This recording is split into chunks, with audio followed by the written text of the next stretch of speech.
శ్రీ హర్షవర్ధన మహారాజు, శ్రీహర్ష రాజు అంటారు, రచించినట్లుగా చెప్పబడుతున్న, ఆయన కాదంటారు కొంతమంది, అందుకని రచించినట్టుగా చెప్పబడుతున్న ప్రియదర్శి అనే నాటకం, సంస్కృత నాటకం. మొదటి భాగం 22/6/24. దీనికి చక్కని తెలుగు అర్ధతాత్పర్య వ్యాఖ్యానం చేసిన వారు బ్రహ్మశ్రీ వేదం వెంకటరాయ శర్మ గారు, శాస్త్రి గారు. ఆయన ముందు విజ్ఞప్తి చెప్తున్నారు. శృంగార రసగుళిక అనబడిన ప్రియదర్శిక నాటిక సూక్ష్మంలో మోక్షం అన్నట్లుగా చిన్నతనంలోనే రసవత్తరమైన చిరకాలం మంచి ముద్రణలు లేకపోవటం చేత అనాస్వాదితమై, అంటే జనులకు అందకుండా, దానిలో ఉండే స్వారస్యాన్ని అనుభవించకుండా ఉంది.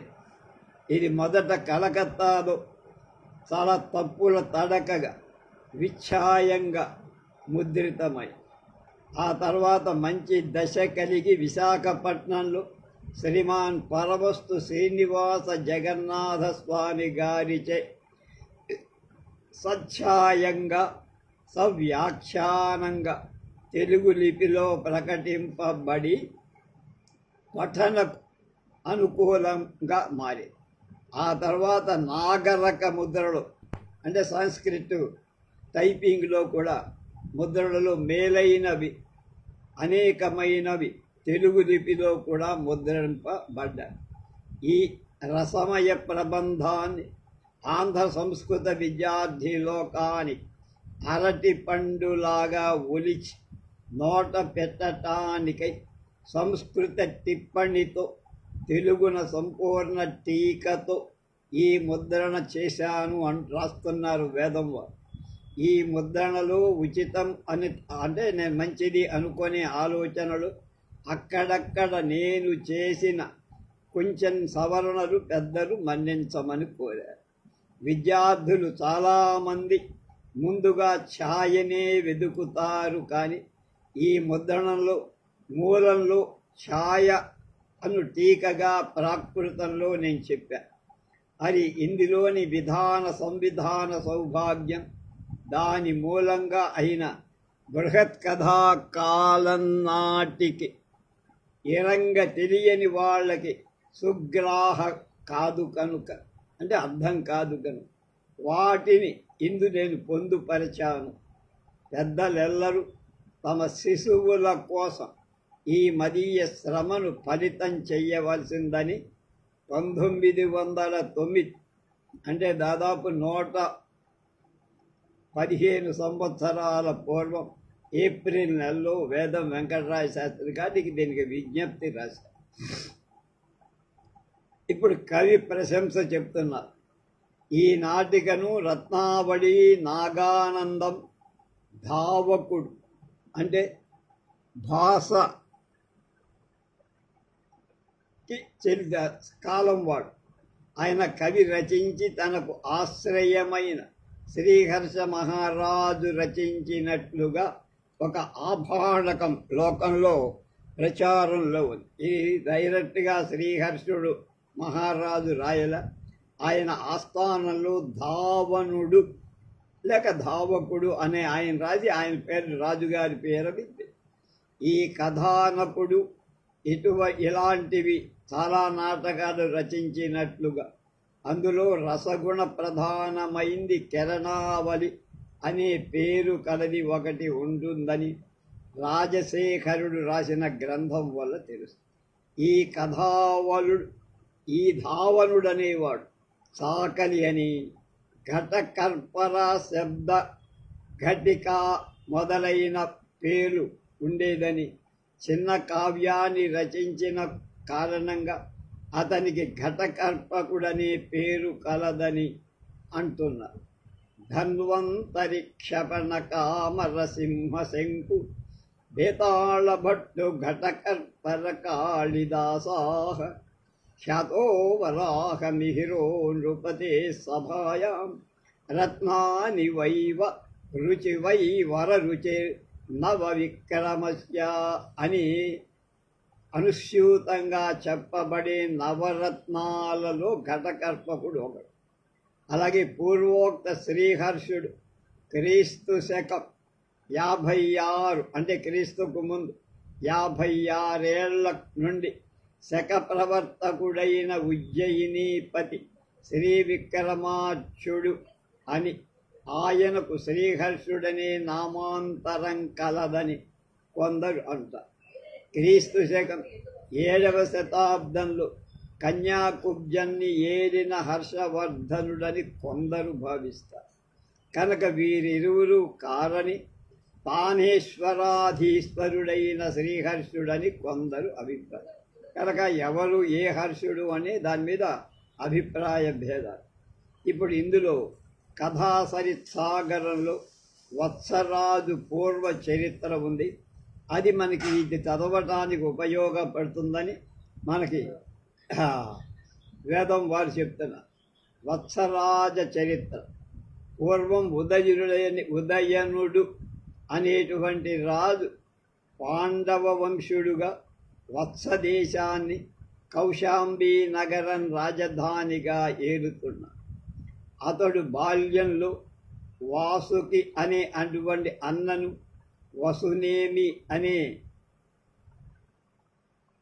అంటే ఒక పాములవాడిని చేతి నుండి విడిపింపగా, అంటే పాములవాడి చేతి నుండి విడిపింపగా ఆ నాగుడు ఆ కృతజ్ఞత చేత అతనికి ఘోషవతి అనే ఒక అద్భుతమైన వీణను ఇచ్చాడు. దాని నాదం చేత, తన పాట చేత వత్సరాజు అడవిలో గొప్ప ఏనుగులను ఎలయించి కట్టి తెచ్చుతున్న ఆ పాటకి ఏనుగులన్నీ పరవశమై వినేవి.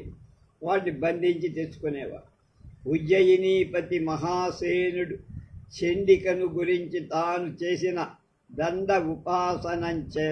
చండోపాసనం చేత అతని వలన చండసేన మహానామం పొందాడు. తర్వాత అంగారకాసురుని సుత అంగారవతిని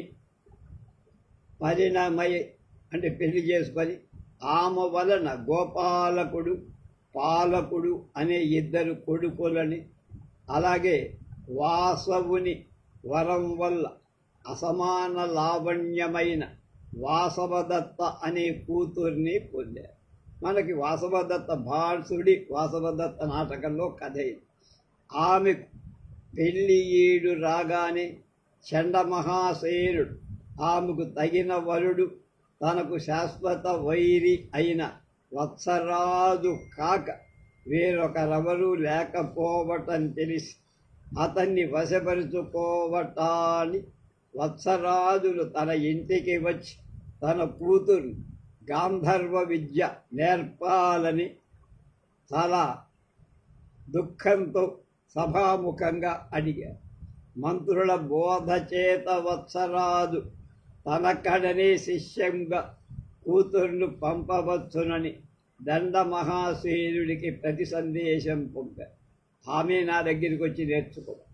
అప్పుడు చండమహాసేనుడు వచ్చేసుని గజగ్రహణ్య వ్యసనం ఎరిగి అతనికి పట్టుకొని సాటిలేని చంత్రపు ఏనుగును, జంత్రమంటే కొయ్య ఏనుగు చేయించి దాని కడుపులో వీర పురుషులను, ట్రాయ్ యుద్ధం ఉందిగా, ట్రోజన్ వార్ అంటారు, ట్రాయ్ యుద్ధం గ్రీసు దేశంలోదే, దాని కడుపులో వీర పురుషులను దాచి ఉంచి వింధ్యారణ్యానికి నిలిపించారు. వేటకాండ్ర వల్ల ఆ ఏనుగులు గూర్చి విన్న వత్సరాజు దాన్ని పట్టువాడై తరలి అతని బెదరినని దండును దూరంగా ఒంటరిగా వెళ్ళి దాన్ని నెలయింప ఘోషవతిని వాయిస్తూ సంగీతం చేశారు, పాడారు. అది వాసవ గజంలోగా చేష్టిస్తూ గీత అకృష్టంలోగా దగ్గరికి వస్తూ యదృచ్ఛ చేతనం చేత వెడలుతూ అతనికి ఏకాకిని గగనంగా కెలయించి, అంటే ఏకాకి చేసి అప్పుడు దాని కడుపు నుండి తలుపులు తెరచుకొని వీర పురుషులు దుమికి అతనిని బట్టి ఉజ్జయినికి తీసుకెళ్ళిపోయారు. వత్సరాజు చండ మహాసేనుడు ఎదురు వచ్చి సత్కరించి సంఖ్యలలు వేసి, ప్రభు, ఈమెకు సంగీతం నేర్పు, తర్వాత నీకు కళ్యాణం, చిత్తమందు ఆయాసపడద్దు, నా మీద కోపం వద్దు అని చెప్పి వాసవదత్తను శిష్యగా అప్పగించాడు.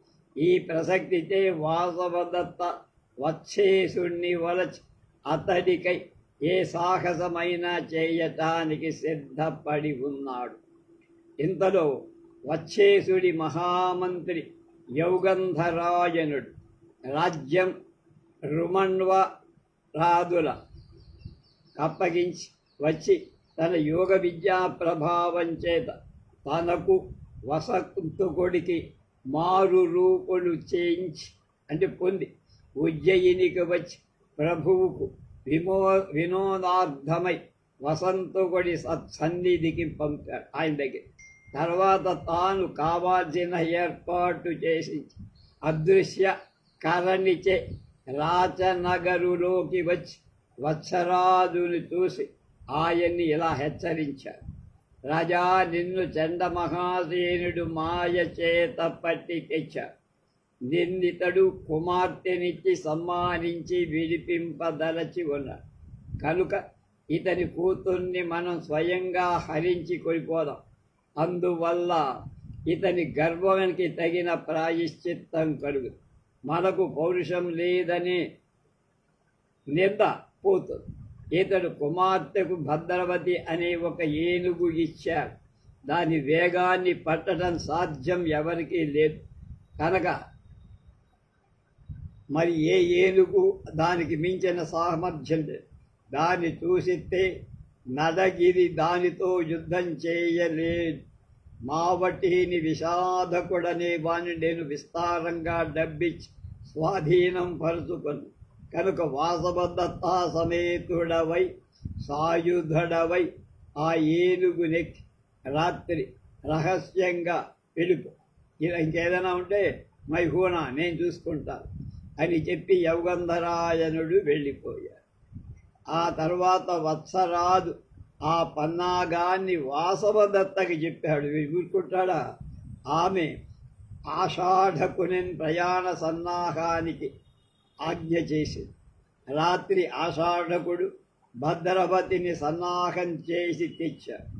వత్సరాజు యౌగంధరాయన ఉపదిష్ట యోగాలచే సంఖ్యలు ఓడ తీసుకొని ఘోషవతి అనే వీణం తీసుకొని తాను వసంతకుడు వాసవదత్త ఆమె నెచ్చని కాంచనమాల ఆషాఢకుడైన ఐదవ వాడుగా ఆ మత్తహస్తిని అంటే ఏనుగును ఎక్కేవాడై అది ఇప్పుడు ప్రాకారాలు పగలగొట్టి చేసిన దారి గుండా వెళ్ళిపోయి పహరా వీరులను సంహరి వేగంగా ప్రయాణం చేసి వెళ్ళిపోయి అప్పుడు పట్టణమెల్లా గందరగోళ పడగ వృత్తాంతం తెలిసిన పాలకుడు నడగిరి నెక్కి వీరిని వెంట తరిమాడు.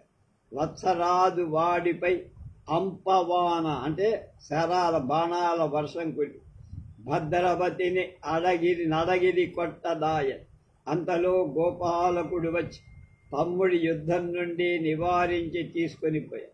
ఆ తర్వాత వత్సరాజు నిరాతంకంగా ప్రయాణం సాగించి వింధ్యారణ్యంలో తన మిత్రుడు పుళిందకుడి అనేవాడి పల్లెలో విశ్రమించి క్రమక్రమంగా కౌశాంబీ నగరం చేరి అక్కడి వాళ్ళకెల్లా నేత్రోత్సవం కలిగించి ఆ తర్వాత గోపాలకాదులు వచ్చి వత్సరాజు వాసవదత్తనిచ్చి యథావిధిగా వివాహ మహోత్సవం జరిగి ఈ నాటికలోని కథ బృహత్ కథాసరిత్సాగరంలో బంధుమతి చరిత్రాన్ని పోలికగా కల్పించబడింది. ఆ చరిత్ర ఎలా ఉందో అది కూడా చెప్తున్నారు. బంధుమతి కథ. ఒకప్పుడు గోపాలకుడు తాను బాహుపరాక్రమం చేత పట్టి తెచ్చిన బంధుమతి అనే ఒక రాజకన్యను వాసవదత్తకు కానుకగా పంపారు. ఆమెను వాసవదత్త మంజులిక అనే పేరు పెట్టి దాచి. రాజు ఒకనాడు బంధుమతిని చూసి వసంతుడి సహాయంతో ఏకాంతంగా ఉద్యానవనంలో ఒక పొదరింట లావణ్య సముద్రంలో నుండి ఉద్భవించిన అప్సర స్త్రీనిలాగా గాంధర్వ విధి చేత వివాహం.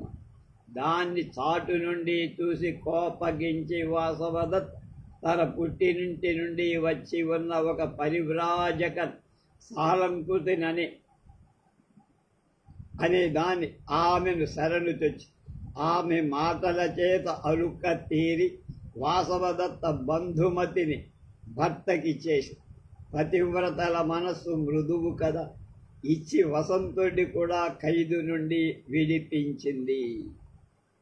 ఈ బంధుమతి గోపాలక మంజులిక లతాగృహాలకు బదులు నాటికలో ప్రియదర్శిక, విజయసేన, అరణ్యిక అనేటువంటి వాళ్ళు ఉన్నారు.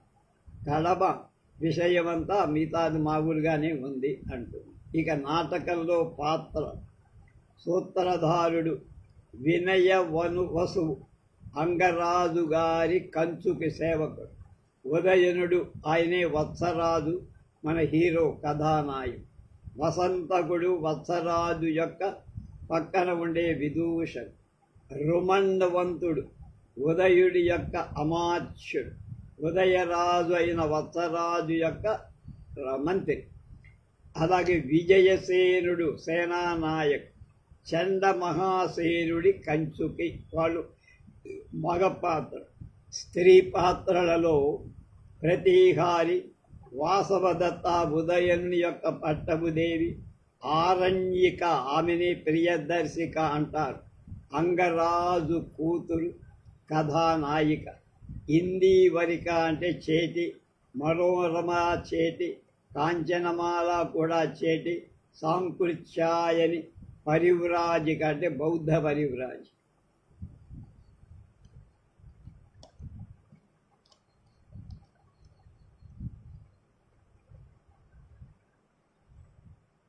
ఇప్పుడు ప్రియదర్శిక ఉత్తకా కాదు, ప్రియదర్శిక అది నాటకం. ఆ నాటకంలో నాందిలోకి వచ్చాం.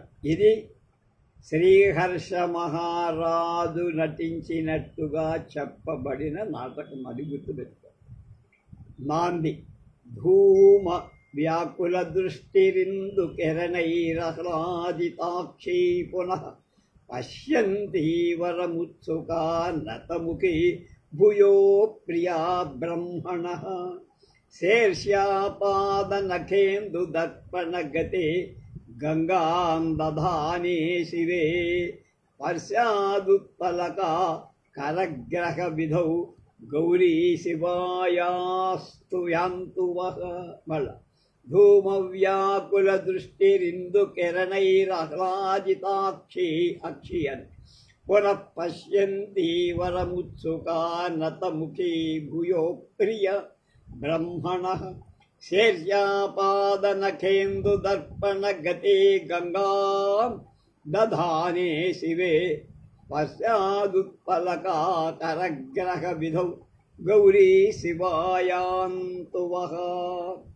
పాణిగ్రహణ విధిలో పొగ చేత అగ్నిహోత్రం చేస్తారు కదా, కలతపడిన చూపు కలదై, చంద్రకిరణాల చేత సుఖపెట్టబడిన కళ్ళు కలదై, మళ్ళా పెండ్లి కుమారుణ్ణి మంచి ఉత్సాహంతో తమకంతో చూస్తున్నదై, బ్రహ్మ వల్ల ఎక్కువ సిగ్గుపడ్డు ముఖం వంచిందై, చంద్రుడిలాగా గుండ్రంగా ప్రకాశించే అద్దంలాగా స్వచ్ఛమైన కాలిగోటియందు ప్రతిఫలించిన వాడైన గంగాధరుడైన శివుడి మీద ఈసువు అంటే ఆ ఈర్ష్య కలిగినది, తాకుడు చేత గగుర్కొన్నబడినది అయిన గౌరీదేవి మనందరికీ మంగళాలను చేకూర్చుగాక.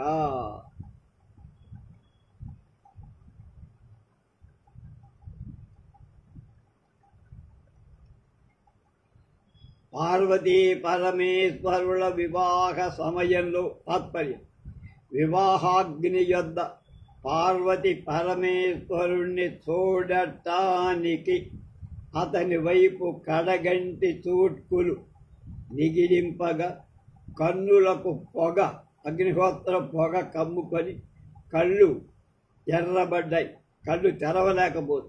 కానీ వెంటనే పెళ్లి కుమారుడు శివుడు కదా, ఆయన నెత్తి మీద చంద్రరేఖ ఉంటుందిగా, ఆ చంద్రరేఖ జాబిల్లి యొక్క వెలుగు చేత చల్లబడి చాలా సుఖాన్ని పొందాయి అక్కడ.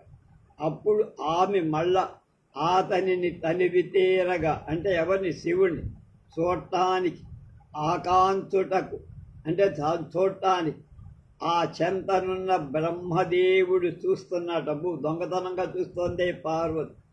అతడు పరికించటం చూడటం మూలంగా ఆమె కొద్దిగా సిగ్గుపడి వరుణ్ణి చూడటం మానేసి తలవంచుకుంది పార్వతి.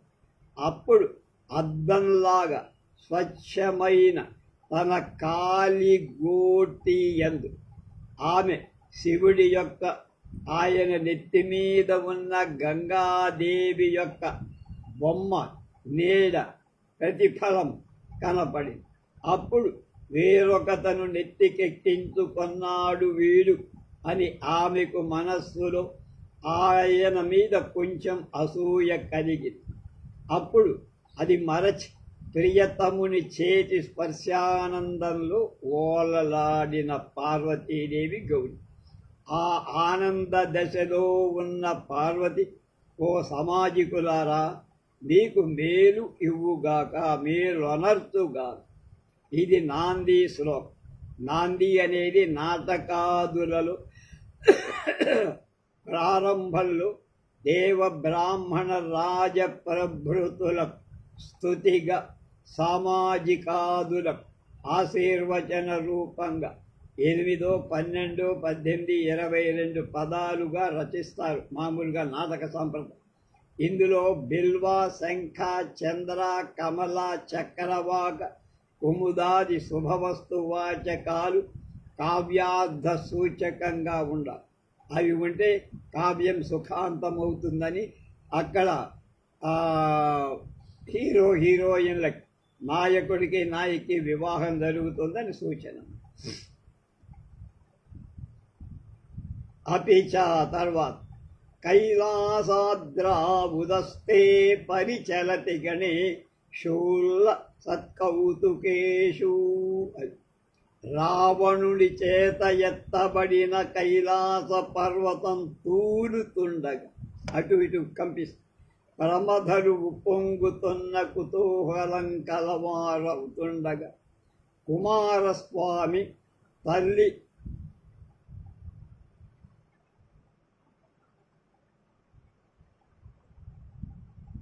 దగ్గరికి భయపడి చేరాడు అన్నారు.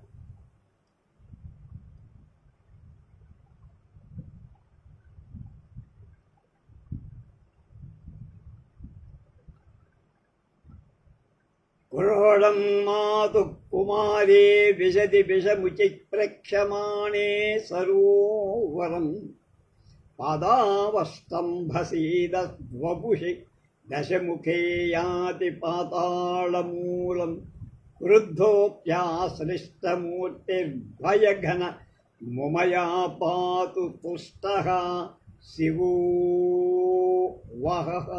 అది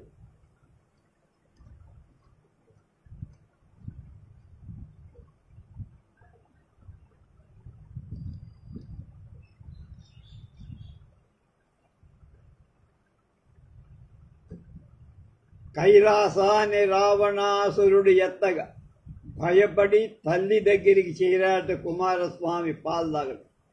పాము కోపంతో పరిగిస్తా, ఎవడెవడరా అని పాము అక్కడున్న పాము వీడిని భయపెడతాడు. శివుడు కాలితో అదిమేశాడు ఆ కైలాసగిరి. అదమటం చేత కుంగుతున్న దేహం కలవాడై రావణాసురుడు పాతాళానికి అడుక్కి పడిపోతుండగా కోపించిన వాడైనా పార్వతీ చేత భయం వల్ల బిగువుగా కౌగలింపబడిన దేహం కలవాడై ఆనందించిన శివుడు మిమ్మల్ని రక్షించుగాక. వాడి మీద కోపం ఉన్న ఆ అదురుకు పార్వతీదేవి కూడా వచ్చి ఒళ్ళో పడేటప్పటికి ఆయనకు ఆనందం.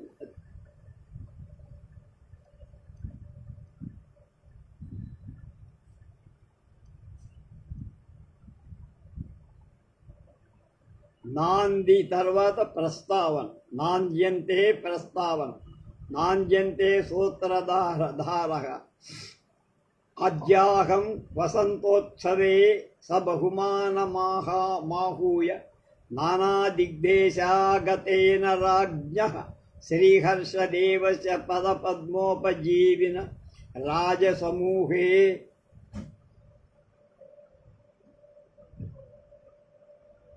నోక్తః యథా అస్మత్స్వామినా శ్రీహర్షదేవేన అపూర్వపస్తుతరచనాంకృత ప్రియదర్శికా నామ నాటికా కృతేతి అస్మాభిః శ్రోత్రపరంపరయా శ్రుతా న ప్రయోగతో దృష్టా తత్స్యైవ రాజ్ఞః సకల జనహృదయాహ్లాద కారిణో బహుమానాదస్మానునానుగ్రహ బుద్ధ్యా యథావత్తు త్వయా నాటయితవ్యే తద్యావన్నేపథ్యరచన కృత్వా యథా అభికలసితం సంపాదయ ఇది చరితో విలోక్య ఆవర్జితాని సామాజిక మనాంసీతి మే నిశ్చయః.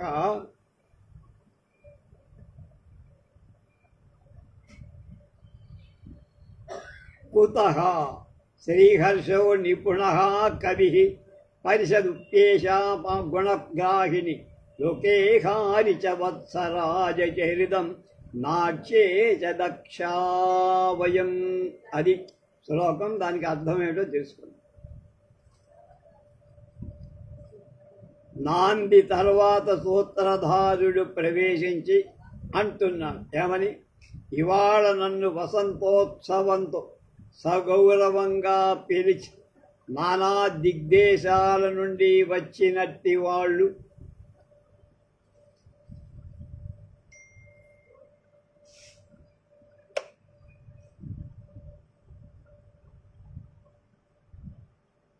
శ్రీహర్ష మహారాజు యొక్క పాద పద్మాల వలన జీవించేవాళ్ళు రాజసమూహం రాజులు కలిసి ఆనతిచ్చినది అయినట్లాగా ఏమని, మా ఏలిన వారు శ్రీహర్ష మహారాజుగా నూతన కథా రచనతో అలంకరించి ప్రియదర్శిక అనేటువంటి పేరగల నాటికను చేసి ఉన్నారని కన్న పరంపరగా విన్నా. కానీ ఆటలో చూడమైతిమి, అది ఎవరు ఇంతవరకు ప్రదర్శించిన వాళ్ళు లేరు. కనుక సకల జనుల హృదయాల ఆనందం కలిగించేటట్లుగా ఆ రాజుగారి మీద గౌరవం వలన మా మీద అనుగ్రహం చేత ఈ నాటికను చక్కగా నువ్వు ఆడించాలి అని ఆజ్ఞ ఇచ్చాను. కనుక వేషధారణం చేసి కోరినట్లు నేను నెరవేరుస్తా అని సభాసదుల హృదయాలను వశీకరింప తగినవని నాకు నిశ్చయం. ఎందుకంటే అన్నారు. శ్రీహర్షుడు అంటే మహారాజు. మామూలు హర్షుడు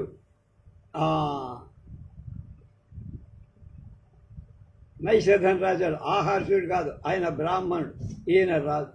శ్రీహర్ష మహారాజు నేర్పరి అయిన ఈ ఉభయకు ఈ సభయ కూడా గుణాలను గ్రహించే శ్రీహర్షుడు రాజు, చక్రవర్తి, తర్వాత కవి. అలాగే మన సాహితీ సమరాంగణ సార్వభౌముడైన కృష్ణదేవరాయల్లాగా పూజుల్లాగా అలా గుణగ్రహణాన్ని గ్రహించాలి. వత్సరాజు కథ లోకంలో మనోహరమైంది. మేము నాట్యంలో సమర్థులం కనుక దీన్ని ప్రదర్శిస్తున్నాం అన్నాడు. స్వస్వైకైక మహీహ వాంఛితఫలప్రాప్తైః పదం కిం పునః మధ్యాభ్యోపచయాదయం సముదితః సర్వో గుణానాంగణః. ఈ ప్రతిది కోరిన ఫలం లభించటానికి కారణమవుతాం కనుక ఇంకెందుకు ఆలస్యం? నా హృదయ అదృష్టం చేత లేక నా అదృష్టం వల్ల ఇదే సమస్త గుణాల సముదాయం కూడా కూడినటువంటి సభ ఉంది. అప్పుడు ఈ లోపల నేపథ్యాభిముఖే అవలోక్య అయే ప్రస్తావనాభ్యుజ్యయే మయి విదితా మదభిప్రాయోంగాధిపతి దృఢవర్మణః కంచుకినో భూమికామాదాయాత్మత్తాత ఇత ఏవాభివర్తతే తద్యావదః వ్యహంతః భూమికాం సంపాదయామి ఇది నిష్క్రాంతః. ఈ పలుకులు పలికి ఆయన వెళ్ళిపోయారు. తెరవంక చూసి ఆహా, నేను ప్రస్తావనకై మొదలు పెట్టగాని నా తలంపు ఎరిగినవాడే అంగదేశాధీశ్వరుడైన దృఢవర్మ యొక్క కంచుకి యొక్క వేషాన్ని ధరించి మా నాయన ఇక్కడే వస్తున్నాడే కనుక నేను తర్వాత వేషాన్ని సమకూర్చుకుంటాను అని ప్రస్తావన చేసి నిష్క్రమించిపోయాడు వాడు.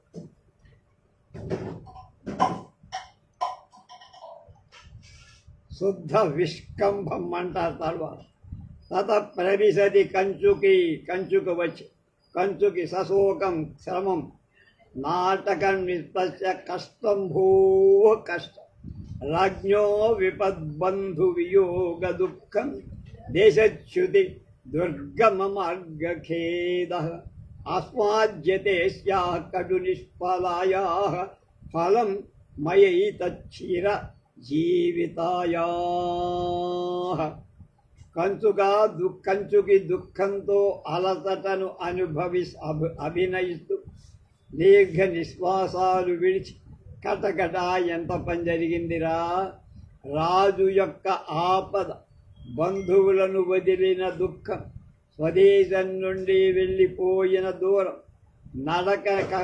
నడవడానికి శక్యం కాని దారులు, అందులో పడే శ్రమ, ఇది ఫలహీనమైన ఈ దీర్ఘాయుస్సు యొక్క చేదు పండు నా చేత రుచి చూపబడుతోంది.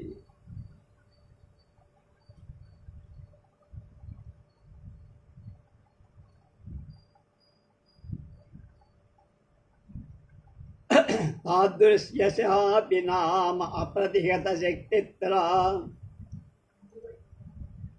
యస్య రఘుదిలీప నహుషతులస్తుల్యస్య దృఢవర్మణా మత్ప్రార్థనేష్వనేవ స్వదుహితావత్సరాయ యదత్తేని బద్ధానుశయేన వత్సరాజో దృఢబంధనే వర్తత ఇతి లబ్ధరధ్రేణ కళింగకతకేన విపత్తిరీదృశే క్రియత ఇతి యచ్చస్య ముపపన్నం అపి న శ్రద్ధదే కథమేకాంతనిష్ఠురమీదృశం సదైవమస్మాను येन सापि राजपुत्री यथा कदचिदेवानां वत्सराजो योपनीय स्वामिन मसृणं करिष्याम् इति मया तादृशादपि प्रलयकालदारुणा नवस्कन्धसम्भ्रमादपहस्य तपवाह्य देवश्च दृढवर्मणो मित्रभावान्विता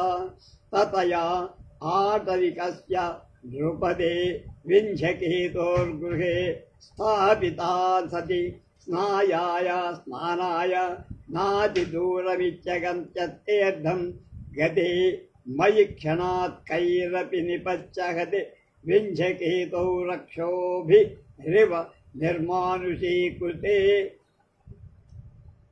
दग्धे स्थानेन ज्ञायते कस्या मनस्तायां वर्तत इति निपुणं च विचितमेतन्मया सर्वं स्थानं న జ్ఞాతం కిం తేరైవ తన్యువిఘ్నేత కిమిహ దగ్ధేది తత్కిం కరోమి బంధభాగ్యః విచించ అయీ సుతమయా బంధనాత్ పరిభ్రష్టః ప్రజ్యోతతనయ మపహృత్య వత్సరాజ కౌశంబీమాగత ఇతి కిం తత్రైవ గచ్ఛామి. అక్కడ కాదు తెలుసుకుందాం.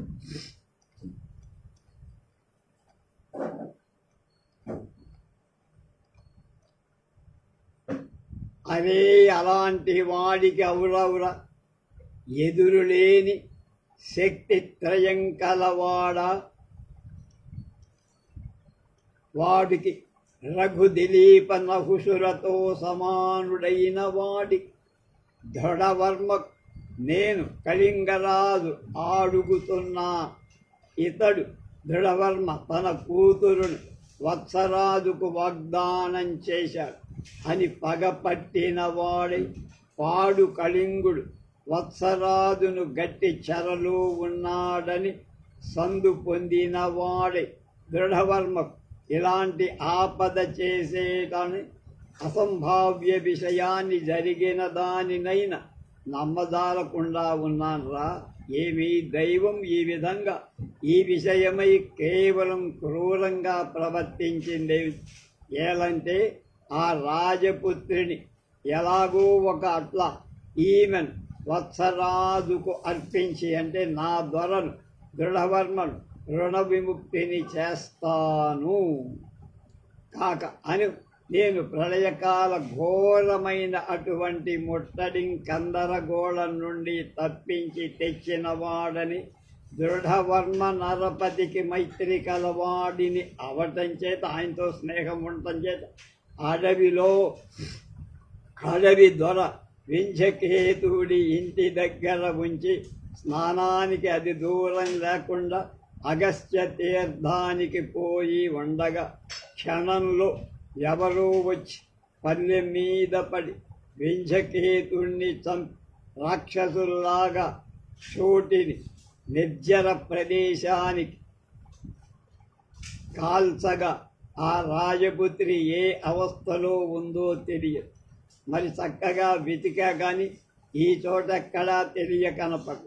ఆ దొంగలే ఆ శత్రువులే తీసుకుపోతే ఇక్కడ కాలిపోయిందో అని.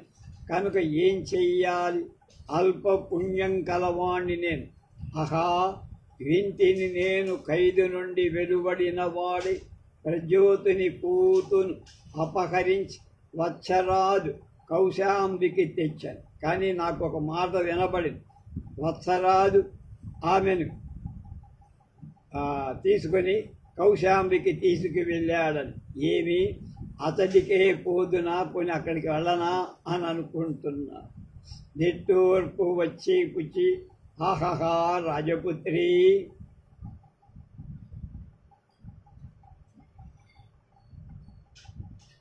ఆహహా రాజపుత్ర్యా వినా తత్ర గత్వా కిం కథయిష్యా అయే కథితం చాద్య వింధ్యకేతునా జీవతి తత్ర భవాన్ దృఢవర్మా గాఢ ప్రహార జర్జరీకృత వపుస్తిష్టతి తదధునా స్వామివ మేవ గత్వా పాదచర్యయా జీవిత శేషమాత్మానః సఫలీకరిష్యామి.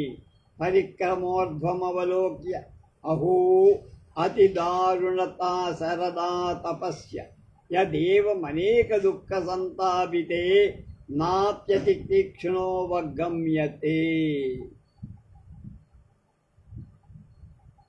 నేను ఖైదు నుండి బయటికి రాచి వచ్చిన వాడై ప్రజ్యోతిని కూతురును అపహరించి వత్సరాజు కౌశాంబికి వచ్చాడని. ఏమి నేను అక్కడికే పోదునా అని నిట్టూర్పు విడిచి ఆహహా రాజపుత్రి, లేక రాజపుత్రిని తోడ్కొనక అక్కడికి పోయి ఏం చెబుతా? ఆహా చెప్పినవాడు మరి ఇవాళ ఎవడు? వింధ్యకేతుడు. బ్రతికి ఉన్నాడు పూజ్యుడు దృఢవర్మ. బాగా దెబ్బలు తిని శిథిలం చేయబడిన ఒడలు కలవాడు. ఒడలంతా గాయాలతో బాధపడు అని కనుక ఇదిగో ఆ ఏలిన వారి కడకే వెళ్ళి పాదసేవ చేత నా యొక్క ఆయుశేషాన్ని సఫలీకృతం చేసుకుంటాను అని నలచి చూసి, అహో శరత్కాలం ఎండ ఎంత తీక్షణంగా ఉంది, ఎలా అయినా సరే ఈ విధంగా నా శోకాన్ని కాగేటట్లుగా నాకు కడువేంద్రంగా తెలియబడుతోంది. గణబంధనముక్తోయం కన్యాగ్రహణాత్ పరంతులాం రది ప్రాప్య రవి గధిగత స్వధామ పత్ర పరవ్రతపతి ఖలు వత్సరాజ ఇవ. శ్లోకం. ఘనబంధనముక్తోయం కన్యాగ్రహణాత్ పరంతులాం ప్రాప్య రవిరధిత గత స్వధామ ప్రతపతి ఖలు వత్సరాజ ఇవ ఇది నిష్క్రాంతః. గట్టి చెర నుండి విడువడి వాసవదత్తను ఆహరించి మహా ఉత్కర్షాన్ని పొంది తన రాజధానికి చేర్చి వత్సరాజు ఎలా ప్రతాపిస్తున్నాడో అలాగే ఈ సూర్యుడు మేఘాల ఆవరణ నుండి బయటికి వచ్చి కన్యారాశి కూడిన తరువాత తులారాశిని చేరి పూర్వ తేజస్సును మరలా పొందిన వాడి ప్రకాశిస్తున్నాడు. అక్కడ చెర వదిలింది, ఇక్కడ కూడా సూర్యుడికి మేఘమనే చెర వదిలి ఇద్దరు మంచి ప్రకాశమానంగా. ఇది శుద్ధ విష్కంభం అంటారు. ప్రథమాంకంలోకి వచ్చా. తతః ప్రవిశతి రాజా విదూషకశ్చ రాజా వృక్షానామవికారితా పరిగతా దృష్టామతిర్మంత్రిణాం మిత్రాణ్యప్యుపలక్షితాని విదితః పౌరానురాగోధికం నిర్వ్యూఢారణసాకనవ్యవనితా స్త్రీరత్నమసాదితం నిర్వ్యాజాదివ ధర్మతః కిమివ న ప్రాప్తం మయా బంధనాత్ అంటాడు వత్సరాజు. రాజు త్రికరణ శుద్ధిగా ఆవరింపబడిన ధర్మంలాగా నాకు చెర వలన అనేకలైన మంచులు మేళ్ళు శ్రేయాలు కలి. ఎలా అంటే నా సేవకులు నాకై పడిన పాటు వలన వారికి నా మీద భక్తి ఏమాత్రం తగ్గలేదంటే నన్ను చెర నుండి విడిపించటానికి యౌగంధరాయణాది మంత్రులు చేసిన అద్భుత ఉపాయాల వల్ల వారి ప్రజ్ఞా విశేషం నాకు లోకానికి అనుభవంలోకి వచ్చి మిత్రుల యొక్క మైత్రి తేటపడి ప్రజలకు నాయందు గల అనురక్తి బాగా అర్థమైపోయి యుద్ధంలో వాసవదత్త బంధువులను ఓడించి ఆ సుందరిని నేను తీసుకొని వచ్చా కనుక నాకు రణక్రీడ లాలస కూడా నెరవేరేది. లోకోత్తరమైన ఆ కన్య నన్ను వరచి నాకు దొరికింది. ఆమెకు కూడా ఇష్టం కనుకనే నాతో పాటు వచ్చి.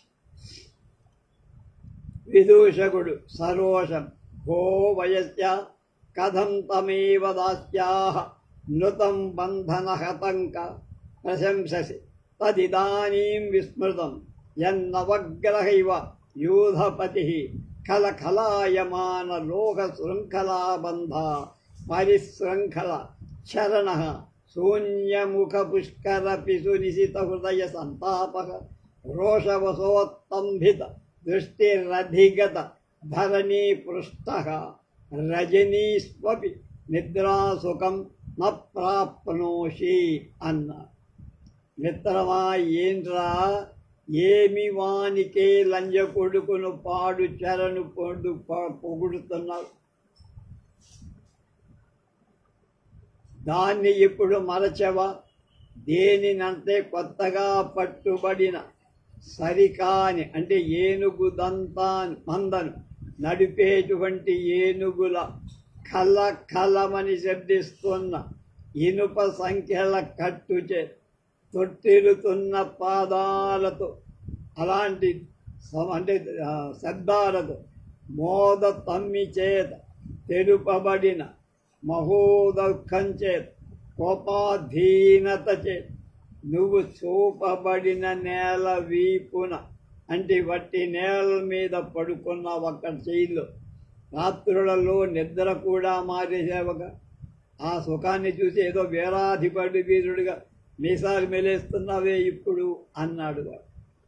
రాజు అంటాడు, వసంతక దుర్జన కల్వసి వస్య. వసంత దుర్జనుడు సువా నువ్వు, చూడు చూడు అన్నాడు నమాషాగా తమాష. దృష్టం చారకమంధకార గగనం నోతన్ముఖేందుద్యుతి పీడాతే నిగళస్వనేన మధురాంస్తస్య గిరోన శ్రుతాః క్రూరాబంధనరక్షిణోజ్య మనసి స్నిగ్ధాః కటాక్షా నతి దోషాన్ పశ్యసి బంధనస్య న పునః పర్యోత పుత్ర్యా గుణాన్ అన్నారు. ఒరే నాయన, అసలు విషయం తెలుసుకోరా. చీకటి చేత చొరటానికి వీలు లేని చరణ్ లెక్కించావు, కానీ నేను వలచిన ఆ సుందరి యొక్క ముఖచంద్ర ప్రభను చూడటల్లాను. సంఖ్యల శబ్దం చేత నీకు బాధ కలిగింది, కానీ ఆ కోమలి యొక్క అంటే వాసవదత్త యొక్క మధుర వాక్కులు నీకు వినపడలేదురా. క్రూరులైన చెరకాపరుల జైలు కాపరులను ఆలోచిస్తున్నావు, కానీ చెలిమి ఒలికే ఆ క్రేగంటి చూపులను చెప్పట్లేదు. ఆలోచించట్ చెర యొక్క దోషాన్నే ఎన్నుతున్నావు, కానీ వాసవదత్త యొక్క గుణాలు ఎన్నలేకపోతున్నావేమిట్రా బడ్డు అన్న. విదూషకుడు గర్వంగా అంటున్నాడు, యది నిగళబంధనం సుఖబంధనం భవతి తర్హి కస్మాత్వం దృఢవర్మాబద్ధ ఇది కళింగరాజోపరి రోషం ఉద్వహసి. వాడు గర్వంతో విదూషకుడు అంటున్నాడు, సంఖ్యలతో కట్టడం సుఖంతో కట్టడం అయినట్లయితే నీకు అలా అనిపించిందా అంటామే. ఎందుకు నువ్వు దృఢవర్మలను సంఖ్యలలో కట్టాడని కళింగరాజు మీద కోపం చూపిస్తావయ్యా? అంత సుఖంగా ఉంటే నీకు బందిగానా అన్న. అప్పుడు రాజు విహస్యా నవ్వి, ధింమోక్ష నఖరు సర్వో వత్సరాజ ఏవం వాసవదత్తామవాప్య బంధనాన్ నిర్యాస్యతి తదాస్తాంతాదవదియం కథా వింశకేతోరుపరి బహూని దివసాని విజయసేనస్య ప్రేషితస్య నచాద్యా వివత్సా తత్సకాశాత్ కశ్చిదాగతః తా దాహూయతా మమాత్యో ఆరుమన్వాన్ కేతేన సహ కించిదాలపితుమిచ్చామి. ఏం చెప్పాడు? దాని గురించి జైలు గురించి పొగుడుతున్నారే నవ్వు కూడా నవ్వి అన్నాడు. ప్రతివాడు ఈ విధంగా వాసవదత్తను పొంది చెర నుండి వెలువడేటువంటి వత్సరాజు అవుతారా? ఎవరికి పట్టదు అదృష్టం నాకు. కనుక ఈ కథ ఇలా ఉండి వింశకేతుడి మీద చాలా రోజులు విజయసేనుణ్ణి పంపి మరి అతని కళ నుండి ఇప్పటికీ ఎవడును రాలా. వాడు యుద్ధం చేశాడా, గెలిచాడో, పట్టుకున్నాడో లేదో. కనుక మంత్రి ఉన్నాడే రుమణవంతుణ్ణి పిలువు, అతనితో కొంత మాట్లాడాలి అనుకున్నాడు అని చెప్పాడు. ఆ తర్వాత రేపు వాడు రావడం, ఏం చెబుతారో వాళ్ళ గురించి మనకేం తెలుస్తుందో రేపు తెలుసుకుందాం. స్వస్తి.